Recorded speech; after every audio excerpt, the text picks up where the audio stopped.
Windu Negara yang pertama, kemudian yang berikutnya Bapak Asfar. Saya kira demikian acara pagi hari ini. Untuk pengantar kami persilahkan Bapak Muhammad Winugroho, Bapak Profesor Muhammad Winugroho untuk memberikan materinya. Terima kasih.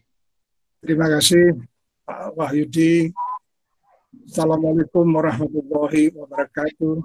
Kehormatan bagi saya diundang dari UFM untuk bisa webinar Tombo Kangen itu ke UFM. Saya bersyukur tadi sudah dikenalkan oleh Bu Indah latar belakang saya. Ini adik-adik mahasiswa yang di ilmu. Saya selain Bu Indah, tapi saya juga ngajar sekarang. Setelah hampir 40 tahun jadi peneliti di Balai Penelitian Ternak di Ciawi. Dan kemudian setelah saya selesai di situ tahun 2017, lalu saya diminta menjadi peneliti di Simiobiotrop. Simiobiotrop itu International Institute ya, ada di Bogor. Nah, sebelumnya juga saya tetap melanjuti sebagai peneliti di LPTM Sentras IPB, itu khusus untuk peternakan. Lalu kemudian 1 tahun yang lalu saya direkrut menjadi guru besar di Universitas Juanda di Ciawi, nggak jauh dari rumah. Jadi bisa ngelaju bolak-balik.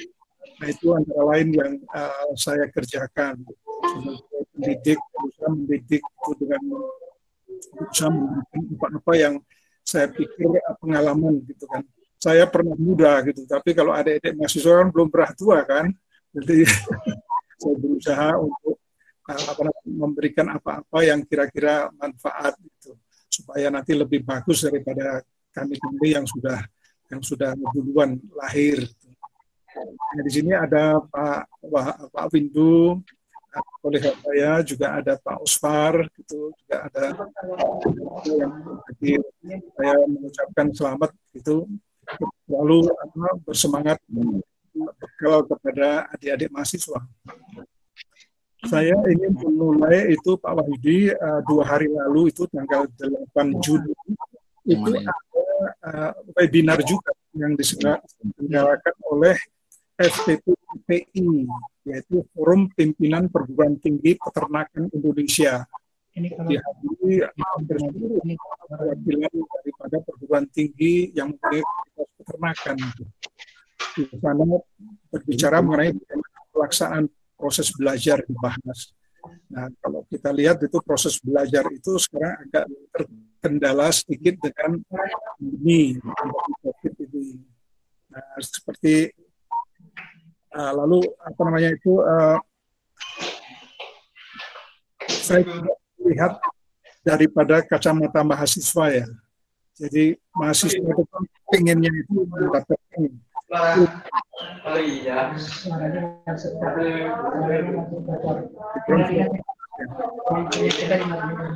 yang lain kali. Ya. Saya lanjut ya. Saya tidak akan ngambil semua 30 menit Pak Wahyudi. Saya hanya nanti ngambil mungkin hanya 5-10 menit aja sebagai pengantar aja. Jadi kalau tadi itu pengalaman tadi. Jadi kalau Pak Jack Ma itu yang dari Cina, dia juga akan mengajar. Itu dibagi menjadi 2 sesuatu yang bisa dipelajari oleh mahasiswa. Yang pertama itu adalah knowledge based. Knowledge based itu ada bisa diwakili oleh chips di komputer, googling. Jadi Mbah Google bisa nanya aja apa aja itu terjawab. Itu bisa pakai chips. Tapi ada porsi yang nggak bisa diwakili oleh chips komputer, yaitu experience driven atau wisdom driven. Nah, ini hanya diperoleh dari orang-orang yang sudah duluan lahir, yang mempunyai pengalaman, yang itu nanti hari ini akan diberikan oleh Pak Osfar, oleh Pak Windu, segala macam. Itu banyak nanti saya yakin itu adalah ilmu pengetahuan selain apa yang akan nanti diberikan oleh bapak-bapak yang lahir duluan tadi, tapi sekarang terbuka adalah Google Meet, dari googling, dari chips, mana-mana aja. bisa ambil itu. Nah, kemudian yang kedua yang tidak bisa diambil dari mana-mana adalah ketemu sama orang-orang yang sudah berpengalaman tuh, yaitu dalam kategori experience based. Nah, experience based itu nggak bisa digantikan oleh chips itu. Nah, ini dalam kesempatan sekarang ini nanti kita akan mendengar sama-sama pengalaman dari Pak Osvar, dari Pak Windu, dari yang lain-lain itu untuk tukar pikiran menjadi bekal kalian itu untuk nanti kan pinginnya setelah lulus itu kan dengan ilmu yang diperoleh itu dapat pekerjaan gitu. Nah, sekarang kendala untuk mendapatkan pekerjaan itu adalah keterampilan, skill yang tadi dari Bu Indah itu adalah akan tertunda 1 semester atau mungkin lebih lama lagi sampai ke sana. Nah, oleh sebab itu saya itu di Universitas Juanda juga dengan asosiasi-asosiasi yang lain itu berusaha membuat sinergi dengan jejaring yang ada, misalnya dengan Fonterra. Fonterra itu adalah koperasi sapi perah yang ada di New Zealand. Jadi 2 hari atau 3 hari lalu kami beranjang sana melihat perusahaan tersebut, sapi perah tadi, secara lebih detail kepada ownernya. Nah, itu juga nanti saya ingin usulkan kepada UMM itu untuk bisa menghubungi beberapa perusahaan yang langsung ke dapurnya, bisa melihat dan dituntun oleh ahlinya yang ada di sana. Sehingga yang namanya skill atau praktikum yang harusnya pakai tangan bisa ketemu, minimal itu terobati, bisa melihat, bisa mengetahui, oh ada wisdom di sana, oh ada experience dari orang-orang terdahulu. Nah, ini penting karena semester 4 itu kan usia mestinya sudah lebih dari 20 tahun ya. Itu adalah otak Einstein semua. Jadi kita di Indonesia pengen generasi ke depan itu memanfaatkan kemampuan, keterampilan, kekuatan itu untuk menghasilkan sesuatu yang bermanfaat bagi bangsa dan negara Republik Indonesia. Nah, boleh dicatat, ini besok kebetulan, tidak ada kebetulan ya di dalam Islam, yaitu saya diminta jadwal itu memberikan juga webinar itu di Universitas Juanda, nanti bersama-sama dengan pakar yang berasal dari IPB, Pak Cece, ahli genetik, kemudian juga ada Bu Nur Puji, ahli nutrisi, bagaimana apa yang dikonsumsi itu menjadi kekuatan untuk melewati masa pandemi ini. Nah, intinya, visinya adalah makanan itu sebagai obat. Bukan sebaliknya, kalau sakit kan jadi obat sebagai makanan. Tapi bagaimana kita mengkonsumsi yang berasal dari protein hewani itu sebagai obat. Nah, Bu Dr. Nur Puji, Profesor Nur Puji dari Unhas itu besok akan menerangkan bagaimana mekanisme, apa yang dibutuhkan, apa protein apa yang dibutuhkan dari hewan itu yang bisa merangsang atau meningkatkan imunitas itu, sehingga makanan memang berfungsi sebagai obat. Nah, jadi jangan sampai makan yang justru menyebabkan turun imunitas. Nah, itu juga kita di Fakultas Peternakan itu berusaha sebaik-baiknya untuk memberi keterangan banyak mengenai hal itu. Makanan protein hewani, susu, telur, daging itu sebagai stimulan untuk meningkatkan imunitas tubuh masa sana. Nah, Pak Yudi, Pak Moderator, terima kasih atas waktunya. Yang terhormat Bapak Ibu tim pengajar teknologi pakan di UMM, kemudian teman-teman mahasiswa dan mahasiswi peserta kuliah pakar hari ini. Untuk kesempatan ini sesuai dengan tugas yang diberikan, insya Allah saya akan memberikan paparan terkait dengan teknologi pakan pada ruminansia. Nah, sebentar, saya buka dulu. Ini kita share ya materinya. Beliau nggak usah harus nge-share kan? Bisa kita share dari sini, Mas? Nggak bisa.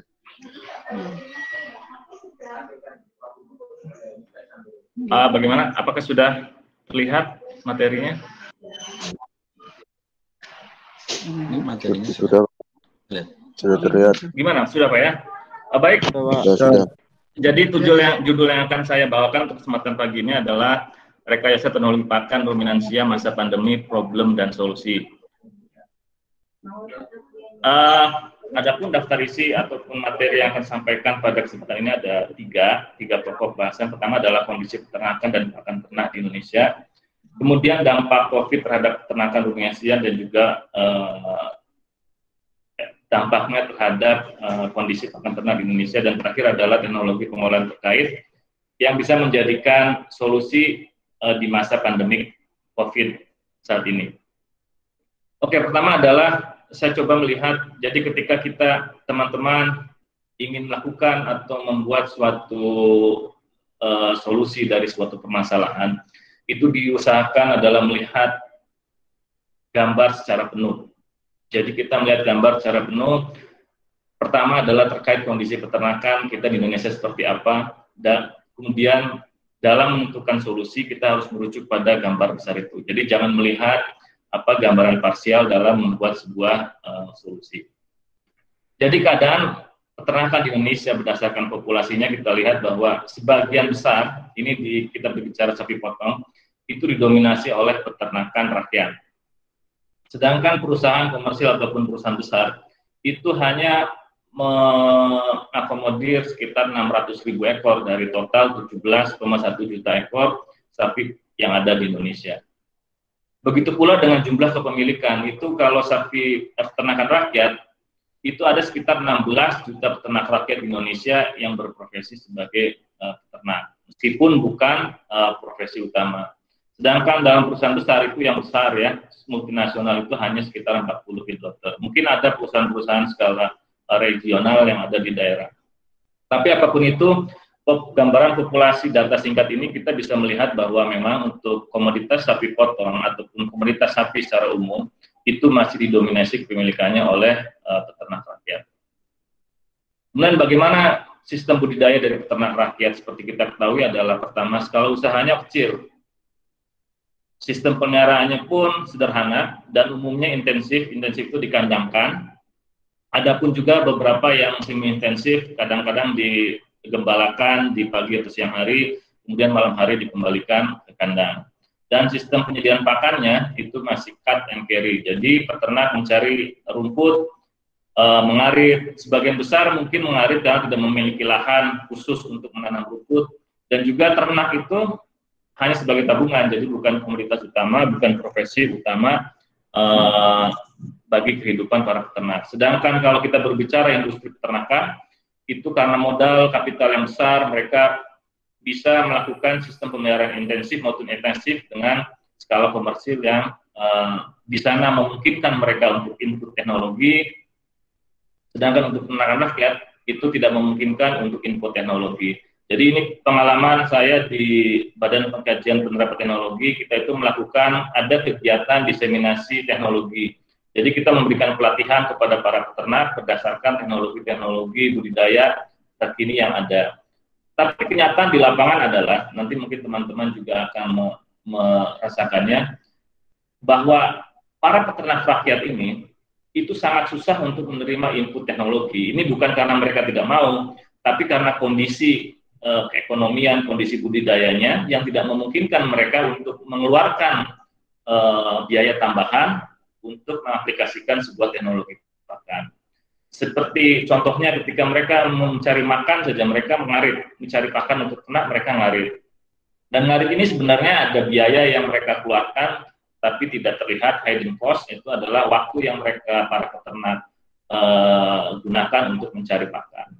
Dan ketika kita introduksikan suatu teknologi, itu belum tentu mereka bisa mengaplikasikannya. Karena apa? Karena tadi, mereka itu ternak itu sebagai tabungan, jadi bukan sebuah usaha utama. Jadi tidak ada ibaratnya pakan mereka cari secara bagaimana caranya mereka mendapatkan segala kebutuhan untuk ternaknya dengan biaya seminimal mungkin. Sedangkan ketika kita berbicara teknologi ataupun nanti teknologi pengolahan, itu minimal ada cost atau ada biaya yang dibebankan kepada para peternak. Oke, kemudian adalah berikutnya karakteristik pakan ternak di Indonesia. Nah, ini juga penting ketika nanti teman-teman mahasiswa-mahasiswi akan melakukan pengolahan pakan. Pertama tadi kita mengetahui karakteristik peternakan di kita seperti apa. Kemudian juga yang lebih penting lagi adalah karakteristik pakan ternak di Indonesia. Karena setiap negara, misalkan kita berbicara antara negara tropikal dengan negara subtropik, itu jenis pakannya pun akan berbeda. Dan karakteristik nutrisinya pun akan berbeda antara kedua region negara tersebut. Sehingga teknologi pengolahan yang diperlukan pun akan sedikit berbeda antara keduanya. Jadi kalau kita berbicara di Indonesia itu memiliki potensi hasil samping agroindustri yang berlimpah dari pertanian, perikanan, dan perkebunan. Nah, ini sebenarnya potensi sumber bahan pakan lokal yang ada di Indonesia. Nah, teman-teman nanti ketika mungkin di daerah masing-masing itu melihat bahwa setiap daerah itu mereka mempunyai karakteristik sumber bahan pakan lokal yang berbeda antara satu dengan yang lain. Kalau kita berbicara antara Sumatera dan Jawa sudah sangat berbeda jauh. Sumatera mungkin akan didominasi oleh bahan-bahan pakan yang bersumber dari perkebunan seperti sawit, kemudian ada juga mungkin kelapa. Dan di Sumatera daerah Lampung mungkin bisa ditemukan banyak sumber-sumber pakan yang berasal dari umbi-umbian seperti singkong dan sebagainya. Nah, kalau kita berbicara di Jawa dengan luas lahan yang sempit dan populasi yang padat, maka sangatlah susah kita menemukan sumber daya limbah pakan dari hasil perkebunan. Yang ada mungkin di Jawa sebagian besar adalah limbah-limbah dari pertanian. Nah, kedua jenis kelompok ini saja sudah memiliki karakteristik nutrisi yang berbeda. Sehingga nanti harus dijadikan bahan pertimbangan bagaimana teknologi pengolahan pakan yang cocok antara kedua daerah tersebut. Nah, ini kita lihat di Indonesia itu mempunyai potensi grazing terintegrasi perkebunan dan kehutanan. Kalau kita berbicara grazing atau menggembalakan ternak, maka kita bisa melihat negara tetangga kita, Australia, bagaimana mereka bisa menjadi negara pengekspor sapi hidup. Karena apa? Mereka mempunyai potensi sumber daya alam berupa padang pengembalaan yang luas. Padang pengembalaan dari sisi ekonomi, kalau kita berbicara budidaya ternak sapi, itu memiliki biaya pakan yang sangat rendah dibandingkan sistem pemeliharaan yang dikandangkan intensif. Di Indonesia bagaimana? Kita tidak memiliki lahan cukup luas untuk pengembalaan. Indonesia Timur, jika teman-teman pernah berkunjung ke Indonesia Timur, itu seperti di Papua, NTB, mereka memiliki lahan-lahan untuk padang pengembalaan. Tapi masalahnya adalah pasar yang terletak jauh di Jawa. Tetapi adapun itu, luas daerah pengembalaan yang bisa dimanfaatkan di Indonesia Timur itu tidak seluas di Australia. Potensi lain adalah bagaimana kita bisa menggembalakan ternak di Indonesia, memanfaatkan lahan perkebunan. Perkebunan sawit kalau tidak salah sekitar 9 juta hektar di Indonesia saat ini. Nah, ini sebenarnya potensi untuk dimanfaatkan sebagai padang-padang pengembalaan. Teknologinya sudah ada, banyak peneliti dari Indonesia yang sudah mengangkatkannya dalam bentuk jurnal dan juga paparan ilmiah pada konferensi-konferensi ilmiah. Jadi segalanya, teknologinya saya pikir sudah siap, tinggal bagaimana kemauan dari kita, pihak-pihak stakeholder terkait untuk mengaplikasikan generasi sapi sawit. Berikutnya adalah karakter nutrisi. Ini dia, ini penting. Karakter nutrisi yang penting yang terutama di Indonesia adalah terkait dengan bahan pakan lokal adalah rendahnya kadar protein dan tingginya serat dasar. Nah, dua hal ini jadi pertimbangan nanti ketika kita teman-teman melakukan pengolahan pakan adalah fokusnya pada rendahnya kadar protein dan tingginya serat dasar. Kemudian masalah berikutnya adalah terkait dengan karakteristik pakan ternak Indonesia. Faktor pembatasnya adalah kuantitas dan kualitas yang bervariasi. Bagaimana kualitas bervariasi? Adalah panen. Ketika kita berbicara pertanian, itu limbah yang dihasilkan dari komoditas pertanian itu tergantung dari masa panen mereka. Nah, ketika masa panen raya misalkan ini, maka kita memiliki kuantitas atau jumlah bahan pakan dari limbah pertanian yang sangat berlimpah. Tapi ketika musim panen raya berakhir, maka akan dipastikan ketersediaannya pun mulai menurun. Nah, ini diperlukan teknologi pengolahan yang simple, misalkan bagaimana kita bisa menampung stok bahan pakan ketika panen raya, itu kita simpan dalam kondisi yang baik sehingga kualitas nutrisinya tidak menurun dan kualitas palatabilitas dan sebagainya pun tetap terjaga hingga di saat kita memasuki masa-masa di luar panen raya di mana ketersediaan bahan pakan tersebut sudah menurun. Kemudian yang berikutnya adalah poin penting dari karakteristik ini adalah tingginya laju degradasi penurunan kualitas nutrisi ketika transport dan penyimpanan. Nah, ini terkait dengan kondisi climate kita. Kita ini berada dalam negara tropis dengan tingkat humiditas yang tinggi, maka proses pembusukan di Indonesia itu lebih cepat dibandingkan proses pembusukan pada negara-negara subtropis. Ini terkait dengan climate. Jadi 3 poin ini saya pikir harus jadi pertimbangan utama buat teman-teman ketika akan mengaplikasikan teknologi pengolahan pakan yang tepat. Kemudian saat ini terkait dengan dampak COVID. Jadi ternyata dampak COVID ini memang menyerang tidak hanya ke sektor peternakan, tapi juga ke seluruh sektor. Pengaruhnya bagaimana? Ini kita lihat, saya tampilkan beberapa cuplikan berita dari media online. Tidak hanya di Indonesia, ternyata dampak COVID ini pada sektor peternakan atau pangan pada umumnya itu juga terjadi pada negara lain. Negara-negara maju juga merasakan dampak yang sama, karena dampak COVID ini memang bersifat global. Pertama adalah tutupnya restoran dan juga jasa-jasa penyedia pangan, di mana mereka menggunakan atau menyerap bahan baku pangan dari komoditas peternakan. Hal ini menyebabkan permintaan produk peternakan menurun. Kemudian masalah lain adalah terkait nilai tukar rupiah. COVID ini menyebabkan nilai tukar rupiah menurun. Kemudian yang lainnya, ketika COVID ini kita menerapkan pembatasan sosial skala besar. Hal ini membuat teman-teman peternak di daerah kesulitan mencari pekerja karena masing-masing juga merasa ketakutan dan harus melakukan social distancing. Jadi banyak para peternak kesulitan untuk mendapatkan pekerja untuk melakukan kegiatan sehari-hari.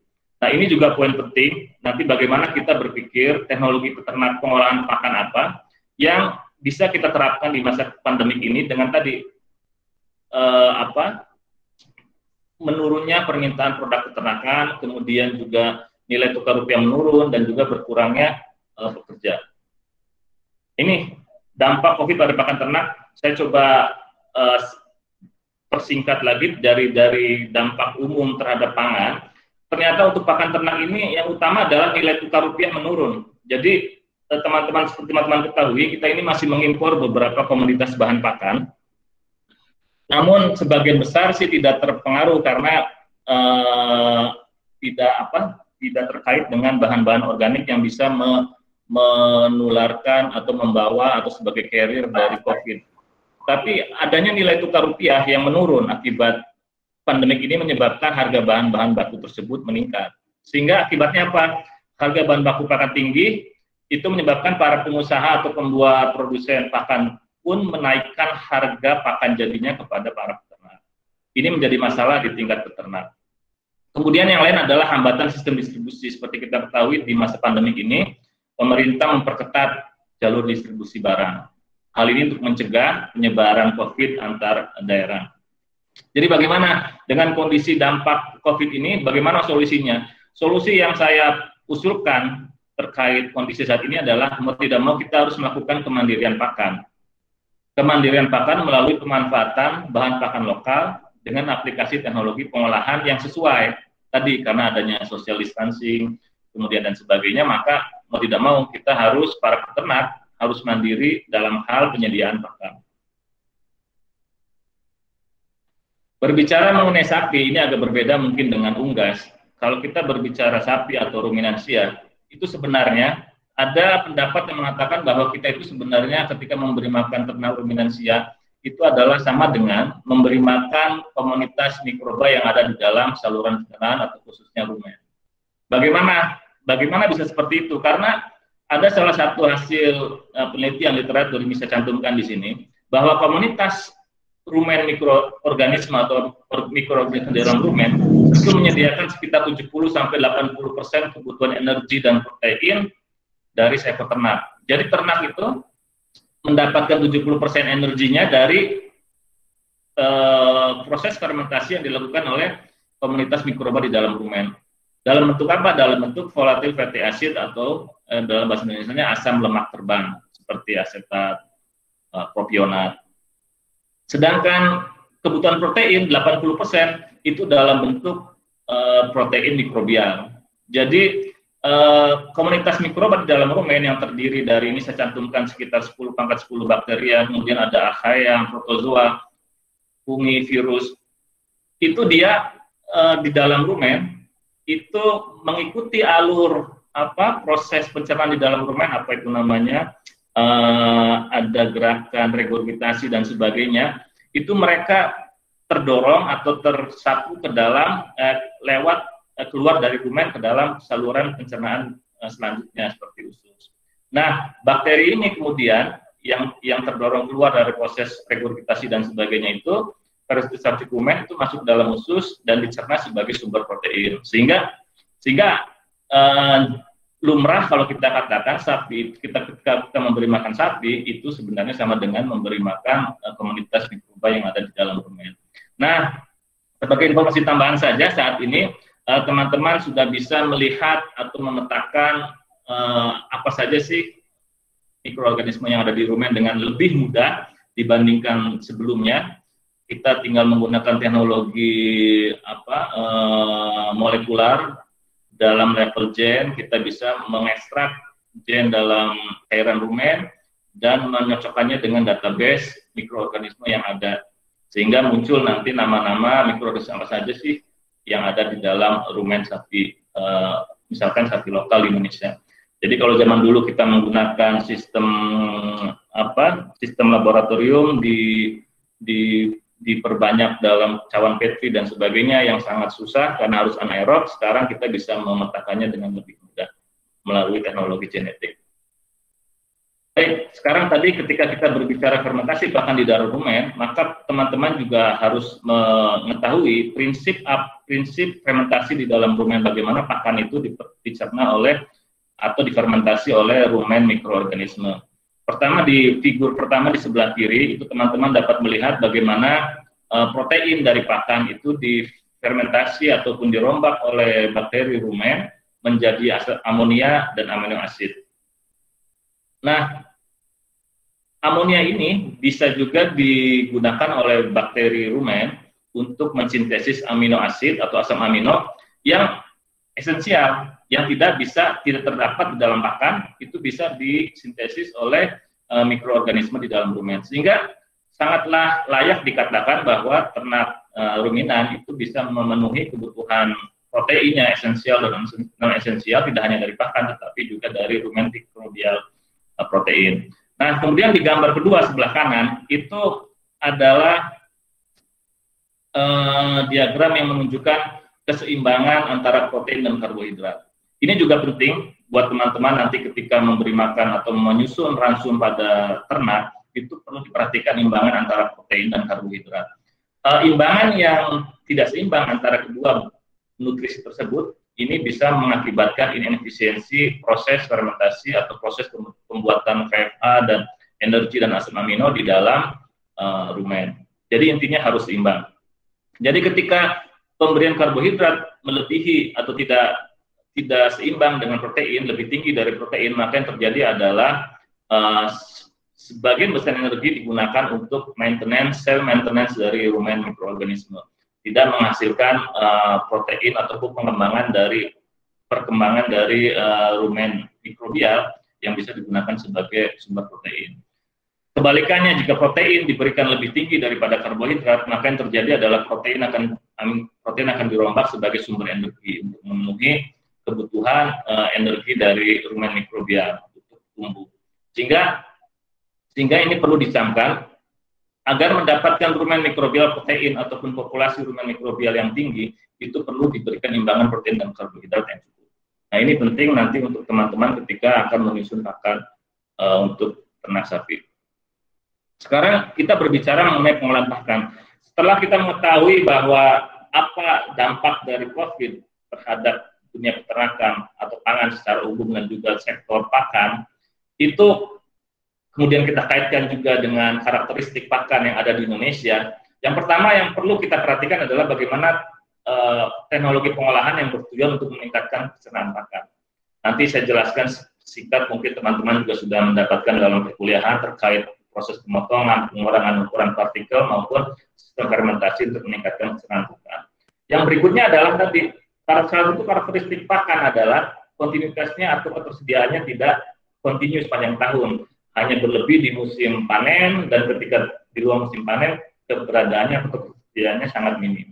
Kemudian juga ditambah dengan kondisi pandemik saat ini, di mana jalur distribusi benar-benar diawasi dan diawasi oleh ketat dengan pemerintah, sehingga kita perlu menemukan teknologi pengolahan bagaimana caranya mengawetkan pakan tersebut ketika kondisi berlimpah, itu bisa kita awetkan sehingga kualitasnya tetap terjaga sampai kita membutuhkannya nanti.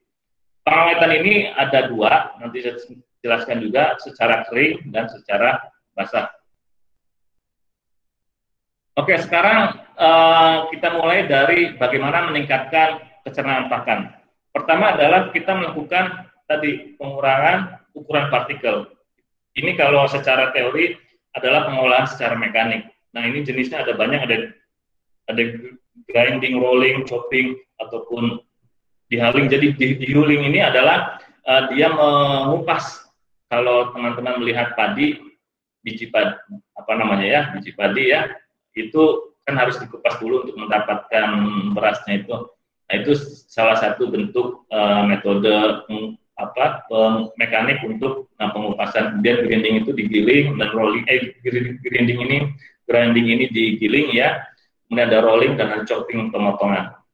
Tujuannya apa dari teknologi ini adalah memperkecil ukuran partikel.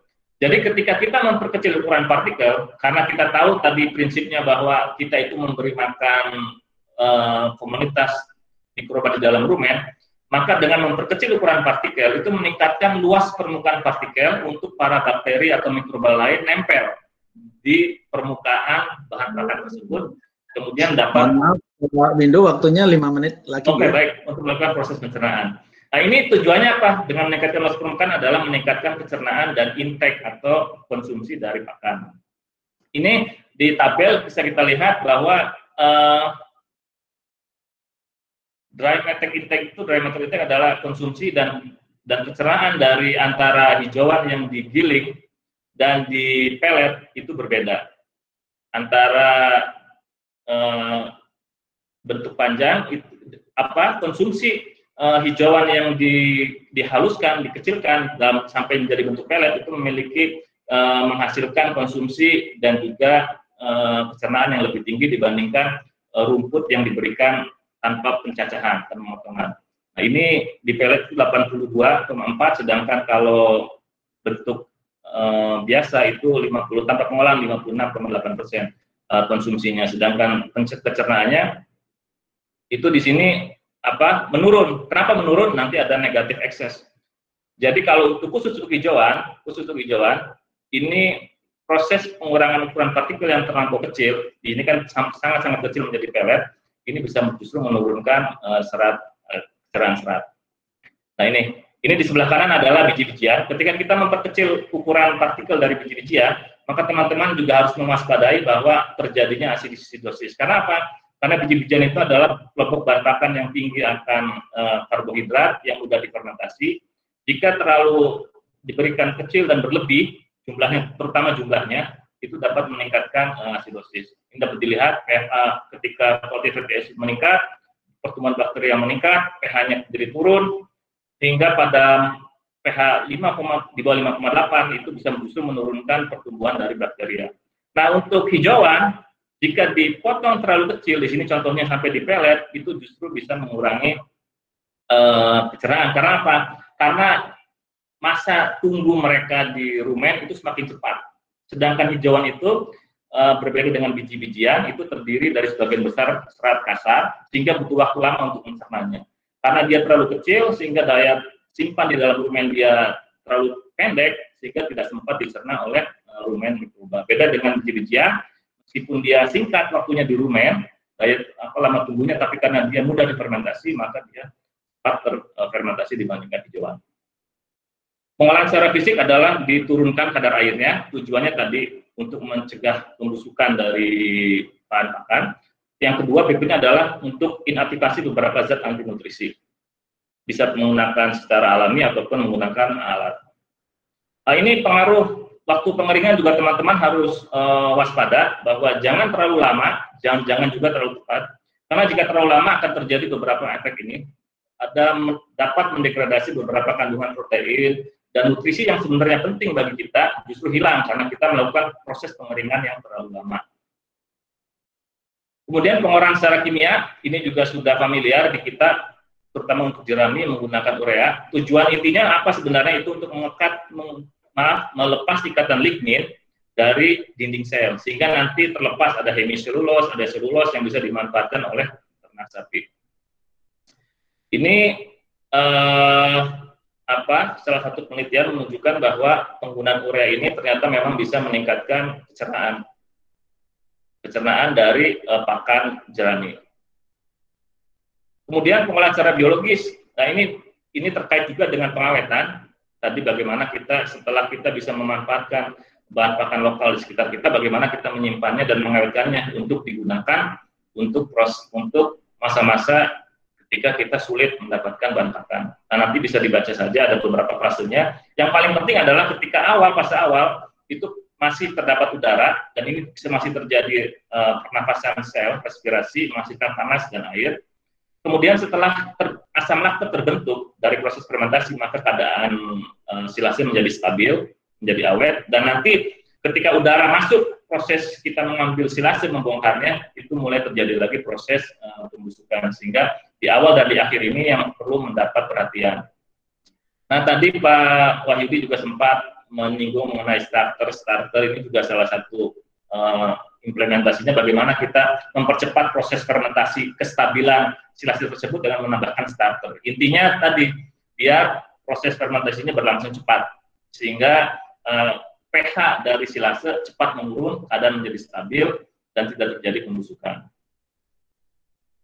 Kemudian yang menarik ini salah satu studi saya sebagai info ketika saya mengambil master di IPB adalah diversifikasi produk silase bersama Profesor Nahrawi. Itu bagaimana kita menghasilkan produk. Jadi teman-teman bisa menghasilkan produk ketika membuat silase, tidak hanya produk akhirnya silase, tapi juga bisa menghasilkan garam asam organik dan probiotik dari cairan atau influent silase. Sehingga nanti bisa mendapatkan 3 produk dalam sekali produksi, yaitu silase yang digunakan untuk ternak ruminansia, kemudian garam asam organik dan probiotik yang bisa digunakan untuk ternak unggas. Nah, ini skema besar pemanfaatan bahan pakan lokal sebagai pakan ternak. Teman-teman bisa membacanya lebih lanjut. Intinya prosesnya tadi sangat sederhana, bagaimana dikecilkan ukuran partikel, kemudian dikeringkan, dan juga pengawetannya seperti apa. Itu saja yang bisa saya sampaikan, mungkin bisa kita lanjut dalam proses diskusi. Terima kasih. Assalamualaikum warahmatullahi wabarakatuh. Terima kasih Pak Dr. Wahyu. Prof. Indah, terima kasih semuanya. Pak Wahyu, terima kasih semua. Terima kasih kepercayaan dan kesempatannya kepada saya. Saya akan presentasi. Kelihatan nggak itunya, PPT-nya? Jelas. Oke. Jadi saya diminta oleh Prof. Indah terlebih dahulu taqabbalallahu minna wa minkum ya. Assalamualaikum. Lupa. Waalaikumsalam. Minal aidin wal faizin. Sama-sama. Stres soalnya kok nggak bisa ini. Bolak-balik. Oke. Saya akan menyampaikan bahwa yang diminta oleh panitia adalah rekayasa teknologi pakan unggas masa pandemi, problem dan solusinya. Oke, kesempatan ini saya berikan kepada terutama mahasiswaku, ya, mahasiswa yang generasi berikutnya. Ini paradigma pakan ternak dunia ini mengantisipasi seperti ini. Adanya global warming, jadi bagaimana menurunkan amonia, kemudian global change ekonomi, adanya perubahan daripada ekonomi dunia, kemudian adanya environmental effect, clean and green environment, jadi sekarang peternakan sudah mengarah ke sana, kemudian dikejarnya ada feed efisiensi, efektif dan ekonomis. Nah, ini yang sekarang paradigma food, feed, dan fuel. Jadi ini mungkin selalu saya kembangkan bahwa kita sudah menyebut transum lagi, jadi pangan, pakan, dan energi. Kemudian ini free antibiotik, ini sudah kita lakukan. Sekarang feed security dan feed safety. Nah, ini sudah dituntut oleh dunia. Kemudian ada feed benefit exploration. Nah, ini kadang-kadang pengusaha-pengusaha hanya mengeksplorasi pakan, tapi keuntungannya tidak untuk peternak, tapi untuk perusahaan. Kemudian kecenderungan sekarang self-mixing, self-processing, dan self-production of feedstuff. Jadi menghasilkan bahan pakan campuran sendiri, memproses sendiri, kemudian membuat pakan sendiri. Nah, ini yang paradigma yang baru adalah memberi pakan dengan memberikan sesuai kebutuhan yang disebut plasmid feeding. Jadi sekarang memberi makan ternak bukan memberi makan ternaknya, tetapi makan secara sel. Kemudian paradigma baru tuntutan negara Islam adalah adanya halal feed. Nah, ini mungkin kita bahas nanti, kebetulan saya di Komisi Pakan membahas seperti ini. Nah, ini yang muncul baru adalah pandemic COVID. Nah, ini pandemic COVID ini kita nggak tahu-tahu Allah memberikan cobaan bagi kita akan adanya pandemic ini. Oke. Selanjutnya sekarang bagaimana impact daripada ini? Saya ambil dari di dunia ini ilmu production adalah penurunan. Allahu Akbar. Ya, azan dulu deh. Ya. Kemudian reduce the. Bisa lanjut Pak Bayu? Pak Bayu. Pak Bayu. Bisa lanjut Pak Bayu? Iya, lanjut aja Pak Osman. Oke. Nah, jadi ada turunan akses input service, kemudian ini reduce seperti biasa ini dampaknya. Kemudian impact processing terhadap penurunan daripada kapasitas produksi. Kemarin kebetulan saya baru keliling dari sebelum COVID ke COVID pakan, kemudian adanya terbatasnya bisnis. Nah, kemudian terhadap impact terhadap transport. Wah, ini apa lagi nih? Keterbatasan, ada PSBB yang macam-macam. Kemudian juga termasuk sales dan consumption. Jadi banyak modeling, modified retailing.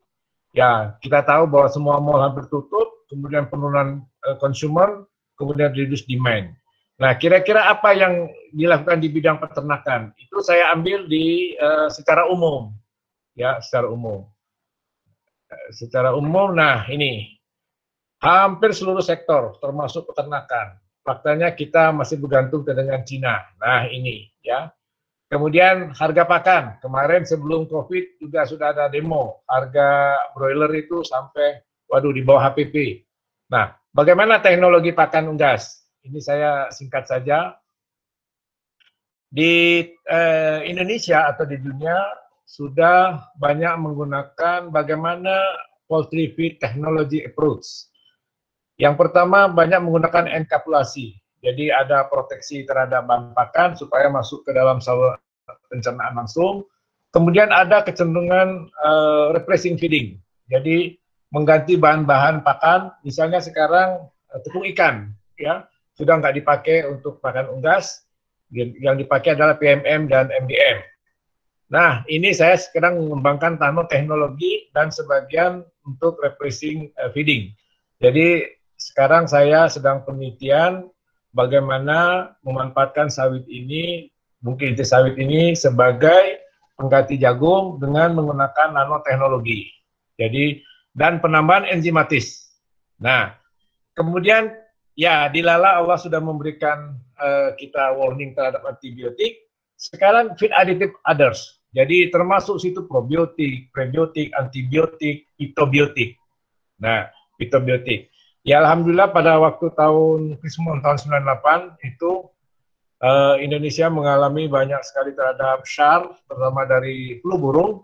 Kemudian dengan perbaikan penambahan tepung kunyit, ya fitobiotik, nah ini akan hilang daripada ini dan meningkatkan daya tahan tubuh. Jadi intinya dengan kondisi COVID ini kita banyak sekali feed additif. Tinggal kita selektif atau tidak. Kemudian kita sudah diharapkan mulai era industri 4.0. Nah, dengan penggunaan dengan adanya COVID ini, pandemi COVID ini, sekarang betul-betul kita mulai industri 4.0. Karena sudah tidak human touch lagi, tapi sudah menggunakan teknologi IT. Ya, kebetulan saya pernah melihat di Cina itu dengan kapasitas 3 juta layer, dia sudah tidak menggunakan manusia, tapi menggunakan robotik atau menggunakan online semua. Nah, di Indonesia sudah dilakukan itu, terutama pabrik pakan yang besar. Ya. Nah, kemudian kalau kita sudah menyampaikan daripada perkembangan daripada rekayasa teknologi dari unggas, itu luar biasa sekali, ya, walaupun banyak terasa sekali. Maka dengan stabilnya teknologi, ya, maka peternak akan beruntung. Kemudian produksi akan stabil. Ya, kalau ruminan Prof Indah mungkin tidak begitu banyak dampaknya, ya, karena hijauan banyak. Nah, kemudian kualitas juga terjaga, ya. Padahal ini sangat kita butuhkan untuk menaikkan daya tahan tubuh, ya, terutama telur, susu, dan daging. Kemudian harga terjangkau di masa pandemi. Kemarin saya lihat di pasar itu sangat butuh telur, ya, sehingga orang takut dengan ini, ya. Nah, yang terakhir saya lihat dampak pada ambil dari beberapa jurnal yang dilakukan secara general. Mungkin bagaimana misalnya memprotek animal production marketnya. Itu yang dilakukan dari di dunia, terutama di Brazil, di Cina, di Amerika. Kemudian mengukur daripada aksesnya. Itu nanti bisa secara detail bisa dilihat. Kemudian juga terhadap finansial. Nah, ini mungkin dari organisasi ekonomi. Ya, saya kira itu yang bisa saya sampaikan. Mungkin nanti kita diskusi saja. Monggo.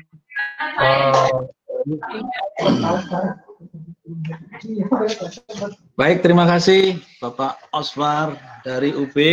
Perlu kami sampaikan kepada adik-adik mahasiswa, beliau ini adalah pengalaman kerja, ya, selama ini sebagai tim Komisi Ahli Pakan Dirjen Peternakan Kementan Jakarta, tim konsultan pakan non-ruminansia Dirjen Peternakan Kementan Jakarta, konsultan perusahaan swasta di Bandung, konsultan pabrik pakan ternak di Jawa Timur, pernah menjadi Wadek 3 dan calon rektor UB. Ya, ini mudah-mudahan yang berikutnya nanti.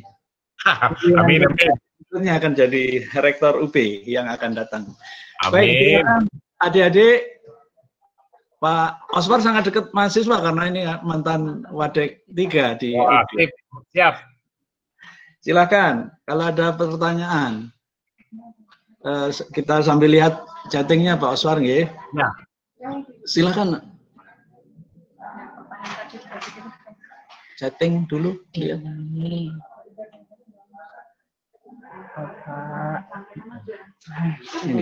Ini masih pertanyaan masih dari Pak Windu tadi. Belum ada? Belum ada pertanyaan Pak Osvar. Ya, silakan. Apalagi saya tunggu.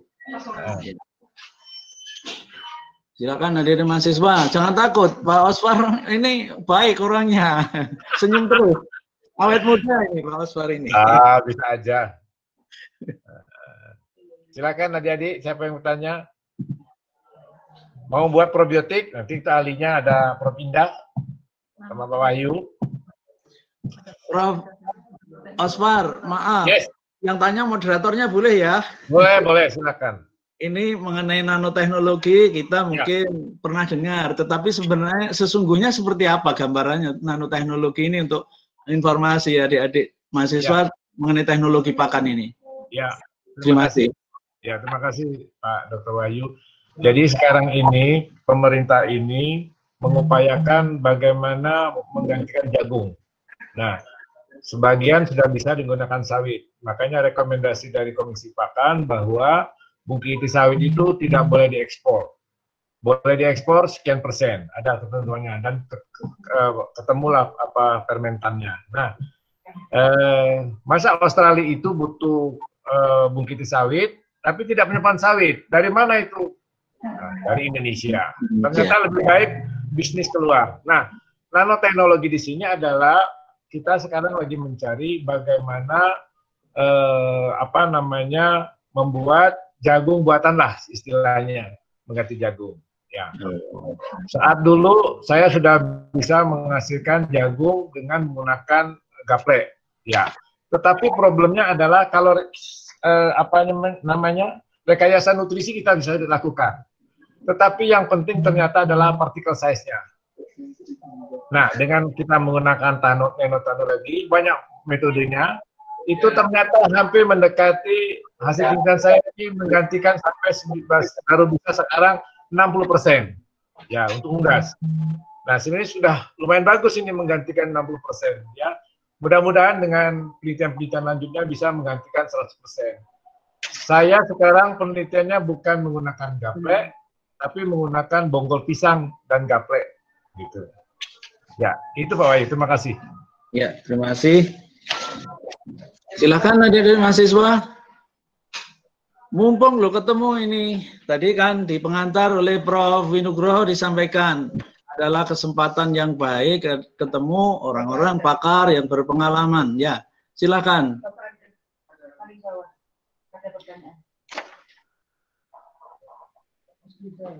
Ini ada pertanyaan dari Agus Rizal Irwansyah. Di masa pandemi COVID ini, harga pakan unggas sangat meningkat. Bagaimana caranya peternak bisa menghasilkan produk yang maksimal dengan pakan yang bisa dijangkau oleh peternak tersebut? Terima kasih, Bapak. Ya, terima kasih pertanyaannya, mahasiswaku. Jadi, sekarang tadi sudah saya sampaikan, dengan ada eranya globalisasi ini, mahasiswa peternak sekarang mencoba menyusun pakan sendiri. Tetapi, masih bergantung kepada pabrik pakan yang disebut konsentrat. Jadi kalau di petelur itu ada konsentrat jagung bekatul.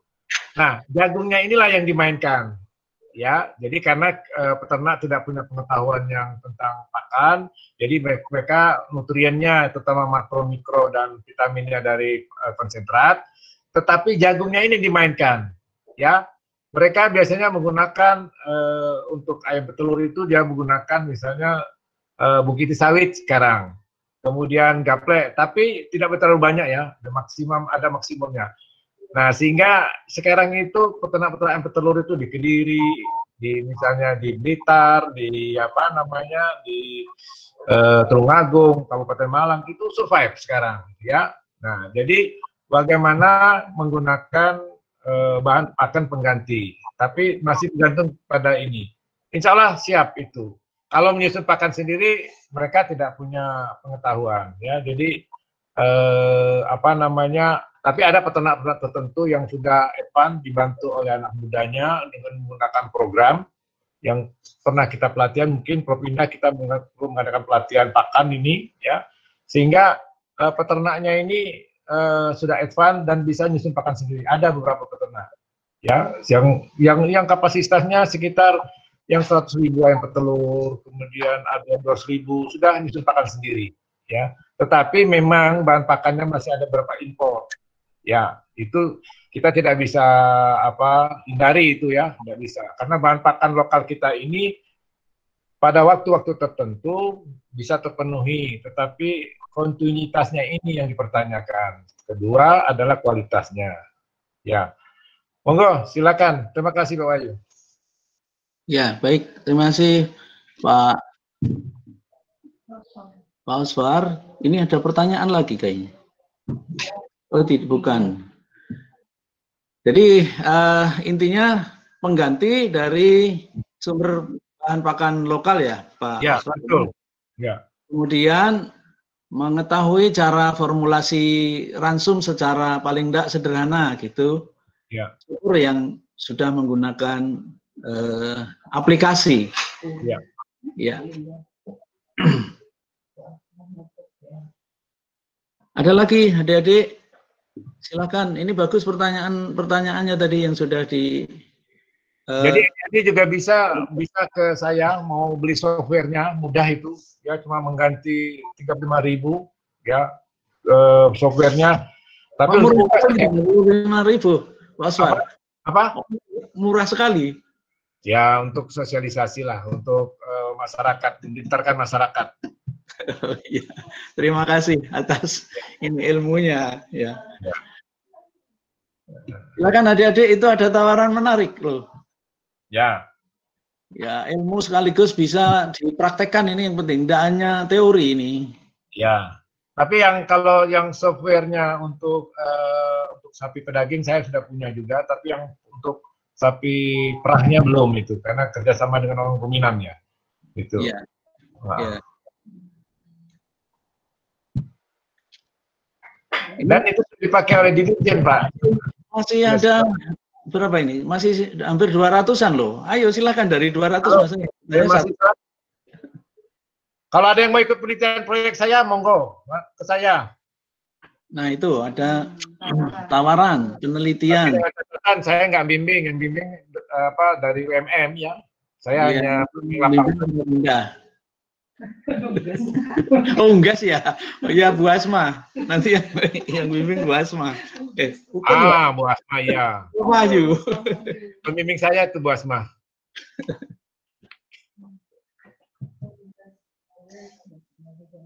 Ini malu-malu ini mahasiswanya Pak Oswar. Ya, harusnya banyak bertanya mumpung kita ketemu.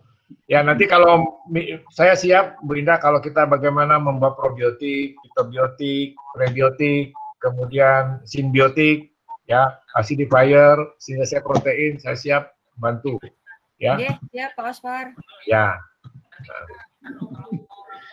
Bu Indah pakai masker ini loh. Adik-adik kalau mau ikut Pak Oswar tuh di UB dekat penelitiannya. Ya siap. Di sini ada semester 6 juga ya kalau nggak salah yang ikut.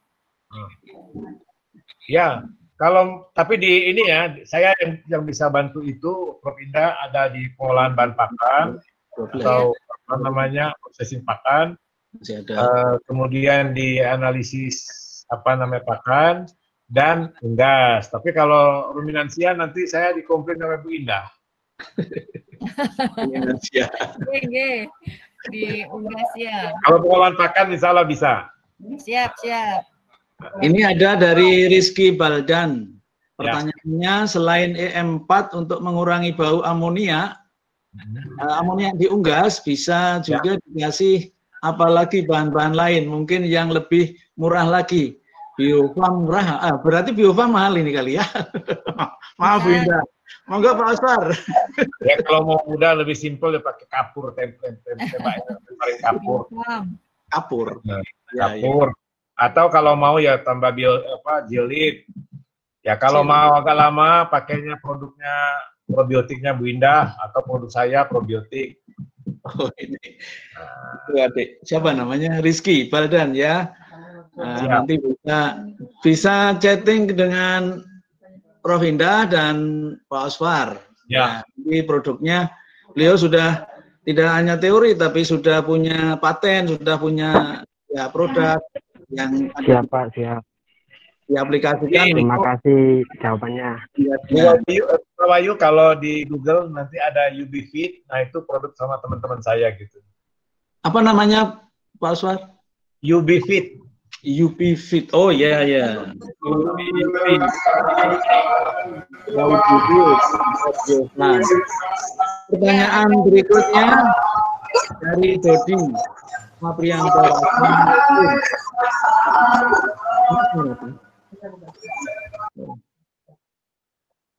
Assalamualaikum.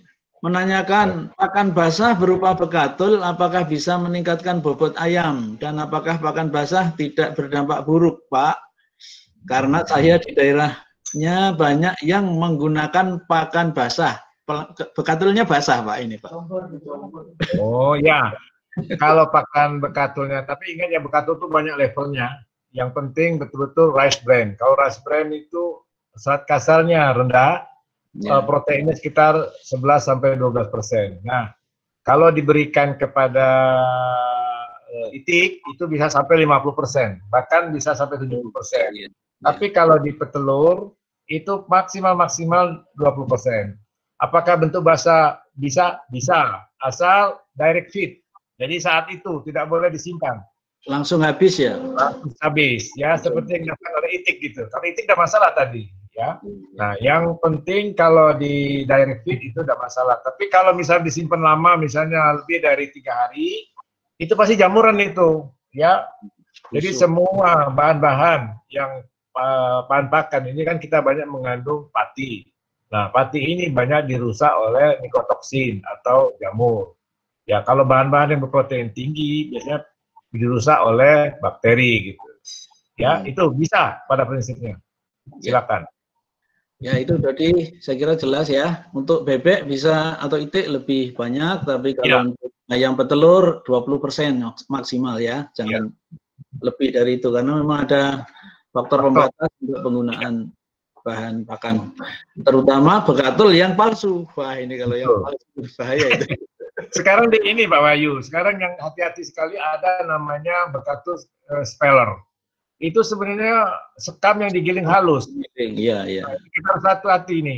Itu sebenarnya untuk ruminansia oke, bagus. Tapi kalau untuk non-rum, bikin masalah, merusak saluran pencernaan itu. Betul. Ya. Baik, Pak Oswar, terima kasih. Ada lagi Pak?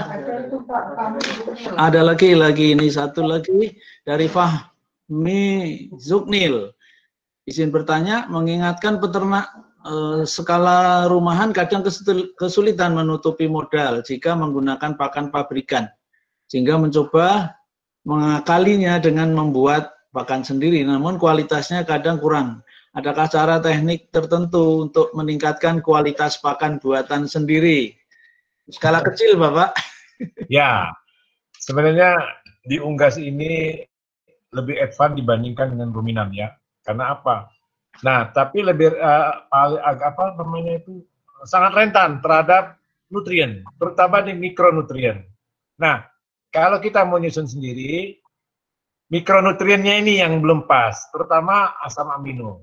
Ya, jadi di non-rum ini atau terutama unggas bukan lagi kecernaan secara serat kasar atau protein atau lemak, tetapi sudah namanya kecernaan asam amino dan energi metabolis.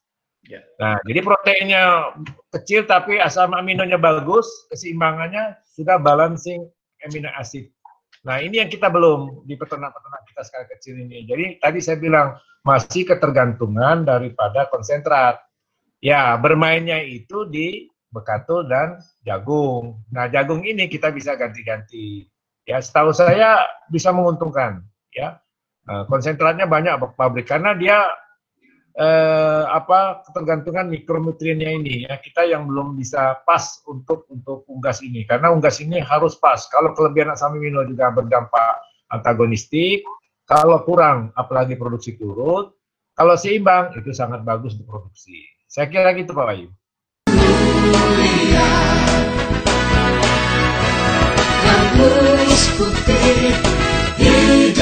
Universitas Muhammadiyah Malang, your bright future.